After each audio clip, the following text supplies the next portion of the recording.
1 to the power 14 plus 2 to the power 14 plus 3 to the power 14 plus plus 2 to the 4 2 to the power 14 এর সাথে সর্বনিম্ন কোন ধনাত্মক পূর্ণসংখ্যা যোগ করলে যোগফল সাধারণ নিঃশেষে বিভাজ্য হবে। এই প্রবলেমটা সলভ করার জন্য ফার্মার্স লিটল থিওরেম মিস করবো। ফার্মার্স লিটল থিওরেমটা কি? A to the power p minus 1 congruent to 1 mod p। এখানে p হচ্ছে একটা প্রাইম নাম্বার এবং এ হচ্ছে একটা ইন্টিজার। এটা মানে কি? A to the power p minus 1 এই সংখ্যাকে যদি p দিয়ে ডিভাইড করা হয় তাহলে রিমাইন্ডার সবসময় 1 আসবে। এখানে p কিন্তু প্রাইম নাম্বার, এটা মাথায় রাখতে হবে। আচ্ছা, তাহলে এখন এটা চিন্তা করি n to the power p minus 1 congruent to 1 mod p।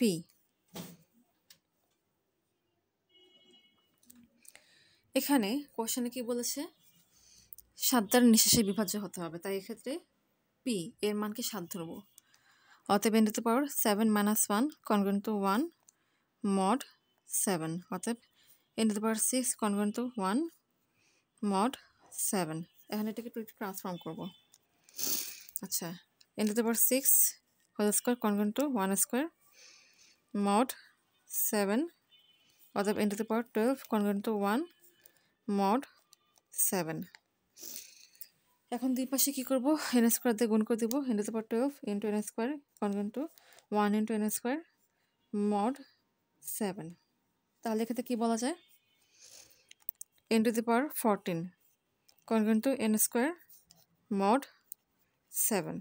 এই জিনিসটা কাজে লাগবে। আমাদের মূল সিরিজটা কিছু সেটা আবার লিখছি। 1 to the power 14 plus 2 to the power 14 plus 2 to the power 14 plus 4 to the power 14 plus dot plus 2024 to the power 14। এটা একটু মনে রাখতে হবে, এটা ভুলে গেলে হবে না, নইলে কিন্তু অঙ্ক সমস্যা ভুল হবে। ওকে, 2024 লাস্ট টার্ম। এখন যদি n এর মান 1 বসাই তাহলে কি হবে? 1 to the power 14 congruent to 1 square. আচ্ছা, 1 স্কয়ার হচ্ছে 1 mod 7, কারণ এই 1কে 7 দিয়ে ভাগ দিলে ভাগশেষ একই আসবে। এরপর হচ্ছে 2 to the power 14 congruent to 2 square congruent to 4 mod 7। 2 to the power 14 congruent to 3 square congruent to 9। 9কে যে 7 দিয়ে ভাগ দেয় ভাগশেষ হিসেবে 2 mod 7 ডাইরেক্ট লিখে দিলাম। এরপর 4 to the power 14 congruent to 4 square 16, 7 দুগুণে 14, রিমাইন্ডার আসে 2 mod 7।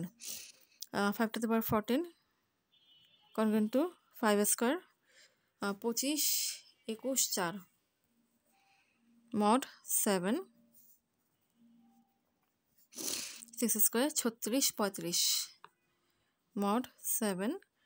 7 to the power 14 congruent to 7 square 0, কারণ 7 স্কয়ার 7 দিয়ে ভাগ দিলে ভাগশেষ শূন্যই আসবে। আচ্ছা, 1 4 2 2 4 1 0। আবার 8 to the power 14 congruent to 8 square 64, 7 নং 63 congruent to 1 mod 7। হোপফুলি তোমরা বুঝতে পারছো। 9 স্কয়ার 81, এখানে 17 77, 81 মান 77 4 mod 7। আচ্ছা, এরপর হচ্ছে 10 to the power 14 congruent to 10 square 10 square হচ্ছে 100,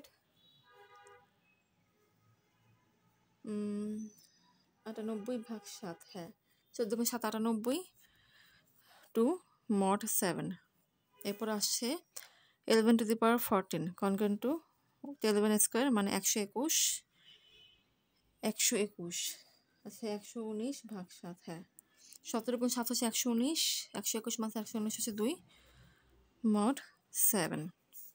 এরপর হচ্ছে 12 to the power 14 করবো, 13 to the power 14 করবো, এরপর হচ্ছে 14 to the power 14 করবো। congruent to 12 square 13 square 14 square to congruent to এটা হচ্ছে 144, 144। আচ্ছা, ভাগ মাইনাস 140 হচ্ছে 4 mod 7। আচ্ছা, এটা হচ্ছে 169, 168 ভাগ 7 কত? হ্যাঁ 24 গুণ 7 168 1 mod 7। এটাতে 0 আসবে mod 7। একটা বেশি খাওয়া প্যাটার্ন আসছে একটা। এখানে রিমাইন্ডার 1, এখানে 1, এখানে 4, এখানে 4, এখানে 2, এখানে 2, এখানে 2, এখানে 2, এখানে 4, এখানে 4, এখানে 1, এখানে 1, এখানে 0, এখানে 0।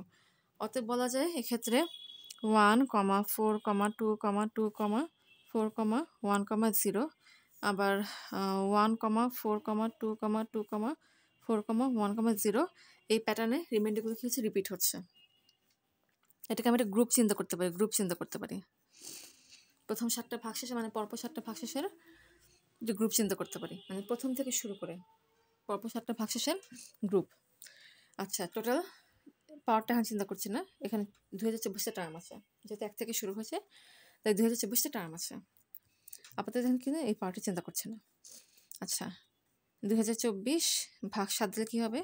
7 1 7, 7 2 14, 6 2 7 9 63, 7 8 56, কত আসে? 6 7 9 63, রিমাইন্ডার 1।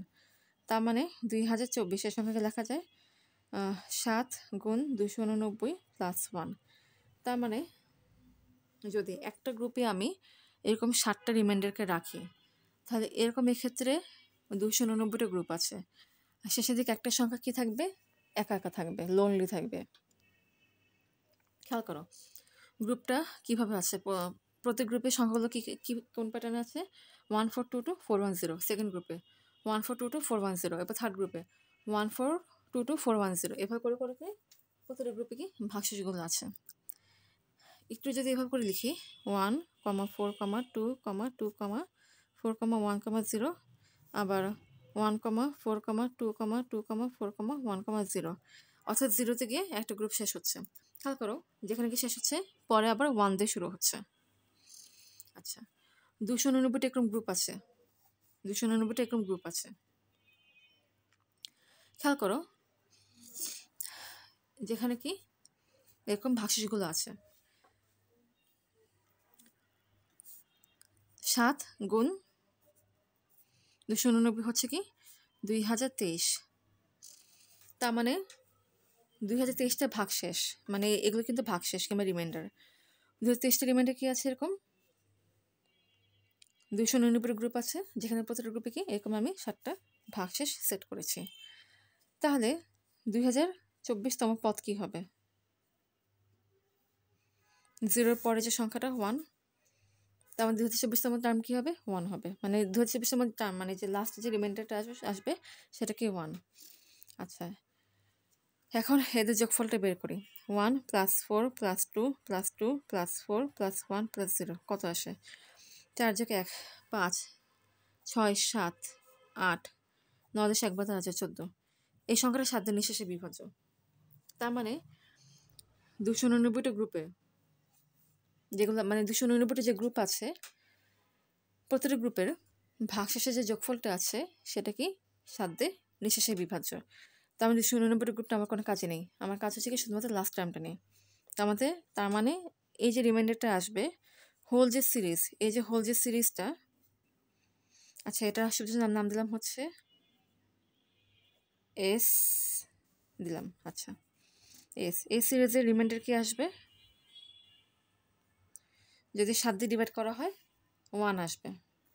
কোশ্চেন কি বলেছে? কত যোগ করলে কি রিমাইন্ডার থাকবে না।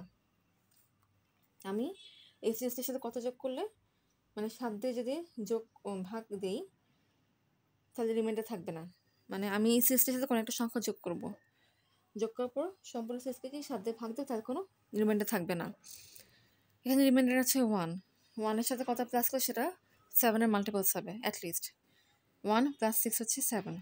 তার মানে একের সাথে যদি অন্তত 6 যোগ করা হয় তাহলে সম্পূর্ণ সিরিজটা, মানে এই সিরিজের সাথে যদি 6 যোগ করা হয় তাহলে সম্পূর্ণ সিরিজটা কী হবে? 7 দিয়ে কমপ্লিটলি ডিভিসেবল হবে। তার মানে এই সিরিজের সাথে অ্যাটলিস্ট 6 এই নাম্বারটা যোগ করতে হবে। তাই অ্যান্সার হচ্ছে কি 6।